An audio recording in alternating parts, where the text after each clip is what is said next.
It was the spring of 1943. England was a country holding its breath, a landscape of air raid sirens and ration books. In the heart of this quiet tension, in Hagley Woods, 4 boys strayed from the path, their eyes on a bird's nest. What they found instead would become one of Britain's most haunting mysteries. Inside the hollow of a gnarled wych elm, one of the boys saw it, the pale curve of a human skull. Then teeth, a tangle of hair, a jawbone resting in the leaf mold. They ran. By evening, police had cordoned off the area. This was not a battlefield, but it was a grave. The remains were of a woman, deliberately placed, almost sealed, inside the tree. A severed hand found near the roots seemed to point back to the trunk that had hidden her. In the silence of wartime, a question was born, a question that would echo for decades. Who put Bella in the wych elm?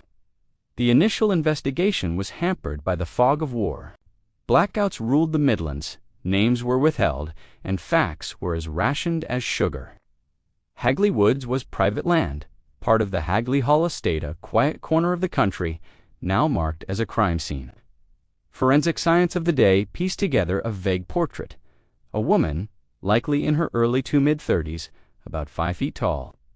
Her clothing fragments were modest, but a wad of fabric had been jammed into her mouth as a gag. Her teeth showed signs of recent dental work, but dental records were scattered and lost in the chaos of the war. There were no signs of a gunshot, no blade marks on the bone. Pathologists estimated her body had been hidden for over a year. Was this a ritual, or just a grim convenience? A hollow tree offers silence and concealment, but putting a body inside that narrow wych elm would have required time, privacy, and cold intent. She couldn't have crawled in there herself. Her shoes were worn and practical, her clothes inexpensive and dark. There was no handbag, no identity papers, her life erased by circumstance. A face was drafted from her skull, a clay reconstruction staring out from newspapers, but no missing persons report was a clean match. In a time when war scattered people like leaves, the official file gathered more questions than answers. Then, the case took a strange public turn. Scrawled in chalk on a brick wall in the Midlands, a message appeared: who put Bella down the wych elm? Then another and another. The nameless victim was suddenly given a name. Bella. Was the writer a witness, a prankster, or the killer themselves, taunting the police? The grammar and phrasing shifted with each new piece of graffiti, but the pressure it created was constant. Hagley's dark secret was learning to write itself onto the walls of the city, turning a police investigation into a public performance where facts are thin, stories thrive. Rumors spread through the pubs, canals, and factories of the Midlands. Was Bella a local barmaid who had vanished? A factory worker who never clocked in again? A soldier's lover left behind on leave? Her identity became a canvas for everyone's fears and suspicions. She was a singer, a sex worker. An evacuee was everyone and no one, all at once.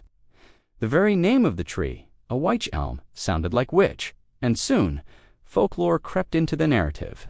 Whispers of dark rituals and occult sacrifices clung to the bark and the rumors, but the police found no ceremonial circles, no sigils, only a body, a severed hand, and a profound lack of answers.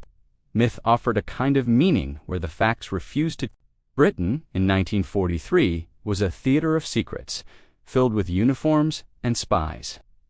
This gave rise to another compelling theory: espionage. Rumors painted Bella with a new mask. Perhaps she wasn't from the Midlands at all. Perhaps she was foreign Dutch or German, a glamorous singer in Birmingham clubs by night, and a spy by day. MI5 was constantly on the lookout for saboteurs and fifth columnists. The region's factories and canals were vital to the war effort, prime targets for enemy agents.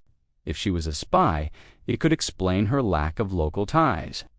But espionage leaves a trail-coded messages, dead drops, contacts. When investigators revisited the file, they found only fraying twine. The spy story was sleek and cinematic, but war is messy. The hollow tree keeps both kinds of secrets equally well. But what about the graffiti? Who put Bella in the Wych Elm? Someone knew that name, or at least wanted everyone to think they did.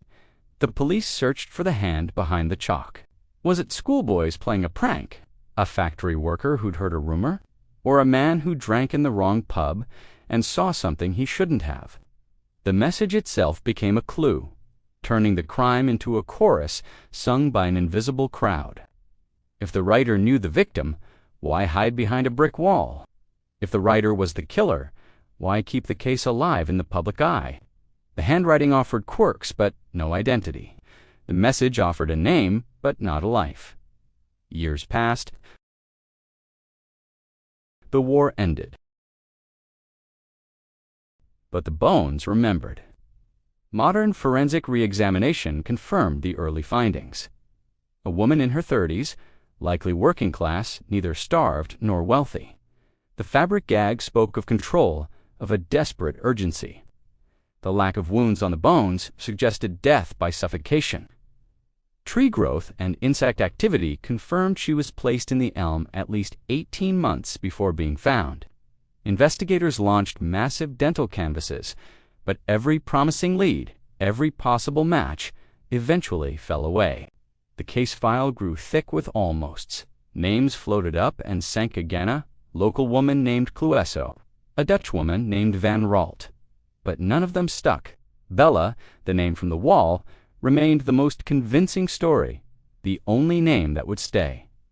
After the war, the story slept, but it never died. Every few years, it would reawaken a feature in a Sunday paper, a radio program on Britain's strangest crimes, a TV documentary. With each retelling, the story acquired new layers of occult overtones, spy thriller gloss, a tragic romance. The media found the perfect visual language, the haunting tree, the chalked question, the reconstructed face. Meanwhile, the real-world evidence faded. Archives thinned, witnesses passed away, and the woods healed over. What was left was a shape in our collective memory, half fact, half fable, kept alive by the simple, maddening question that began it all. So, who put her there, and why? Because it was hidden is not a why. Because no one looked is not an answer. Perhaps it was a quarrel that spiraled out of control, a domestic dispute ending in tragedy. A man panicking, desperate to hide his crime. The gag suggests control. The tree suggests he had time. The war suggests he had the opportunity, a perfect cover of chaos and distraction. The name Bella gave the case a human heart, even if it was never her real name. In a century crowded with noise, this quiet crime persists not because of its scale, but because it remains utterly, stubbornly unfinished. Today, the Wych Elm is older, scarred, but still standing. The chalk graffiti has long since washed away. But the question remains, hanging in the air where those four boys once stood, peering into the dark hollow of the tree. Who put Bella in the Wych Elm? And behind that, the softer, sadder question that the file can never truly close. Who was she when she was still alive? Thank you for watching. This is a case that has fascinated and frustrated people for over 80 years. If you have your own theories, share them in the comments below. And if you'd like to see more dives into history's greatest unsolved mysteries, don't forget to like this video and subscribe to the channel.